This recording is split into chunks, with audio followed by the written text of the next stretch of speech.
Good morning students. आज हम सभी अध्याय 9 जिसका नाम है अभिकारी शब्द उसके प्रश्नोत्तर करेंगे। पहला प्रश्न हमारा है निम्नलिखित प्रश्नों के उत्तर लिखिए। पहला प्रश्न है अभिकारी शब्द किसे कहते हैं, इनके भेद लिखिए। मैंने आपको बताया था जिन शब्दों में लिंग वचन काल के कारण कोई परिवर्तन नहीं आता उन्हें अभिकारी शब्द कहते हैं।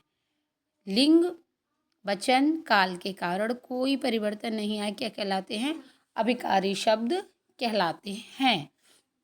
जैसे मैंने आपको बताया था कि सीता पढ़ती है, अब हम कहते हैं राम पढ़ता है, तो पढ़ती क्या हो गया, पढ़ती को हमें बदलना पड़ेगा, वो क्या हो जाएगा, राम पढ़ता है। तो आपने देखा हमारा यहाँ पर जैसे ही लिंग बदला तो हमारी क्रिया बदल गई। इसी तरह से अगर कोई इस तरह का विकार ना उत्पन्न हो वो अभिकारी शब्द कहलाते हैं। अब हम कहें सीता प्रतिदिन पढ़ती है, राम प्रतिदिन पढ़ता है, तो इसमें क्या प्रतिदिन ऐसा शब्द है जो नहीं बदला, तो प्रतिदिन क्या कहलाएगा, हमारा अभिकारी शब्द। अब अभिकारी शब्द कितने प्रकार के होते हैं, अभिकारी शब्द 4 प्रकार के होते हैं। कौन कौन से, क्रिया विशेषण, संबंध बोधक, समुच्चय बोधक और विस्मयादि बोधक।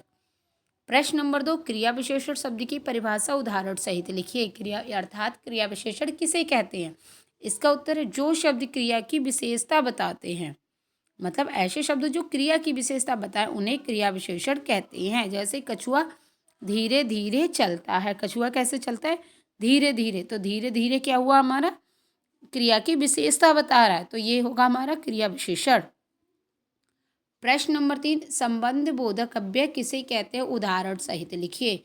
संबंध बोधक अव्यय, इसका उत्तर है जो शब्द संज्ञा या सर्वनाम शब्दों के साथ आकर उनका संबंध वाक्य अन्य शब्दों के साथ प्रकट करते हैं संबंध बोधक अव्यय कहलाते हैं। मतलब संज्ञा या सर्वनाम का संबंध दूसरे संज्ञा सर्वनाम या अन्य शब्दों के साथ बताएं वही संबंध बोधक कहलाते हैं। जैसे टोकरी में फल रखे हैं, तो टोकरी और फल के बीच का संबंध क्या है, में, तो में क्या हुआ, हमारा संबंध बोधक अव्यय। प्रश्न 4, समुच्चय बोधक अव्यय को परिभाषित कीजिए। समुच्चय बोधक अव्यय किसे कहते हैं, इसका उत्तर आएगा जो शब्द वाक्य पदों, उपवाक्यों या वाक्यों को जोड़ते हैं वे समुच्चय बोधक कहलाते हैं। कोई पद जोड़े, कोई छोटा सा वाक्य जोड़े या पूरा वाक्य जोड़े, वो क्या कहलाते हैं, हमारे समुच्चय बोधक कहलाते हैं। जैसे राम और श्याम, तो राम और श्याम को किसने जोड़ा, और ने, तो और क्या हुआ, हमारा समुच्चय बोधक। राम और श्याम विद्यालय जा रहे हैं।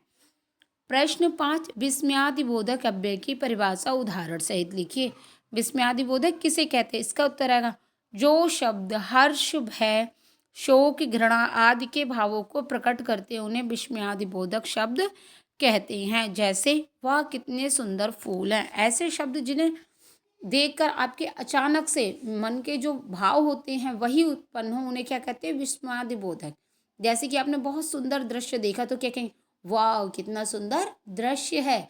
कुछ आपने गंदा देखा, छी कितनी गंदगी है, तो ऐसे शब्द क्या कहलाते हैं, विस्मयादि बोधक शब्द। धन्यवाद।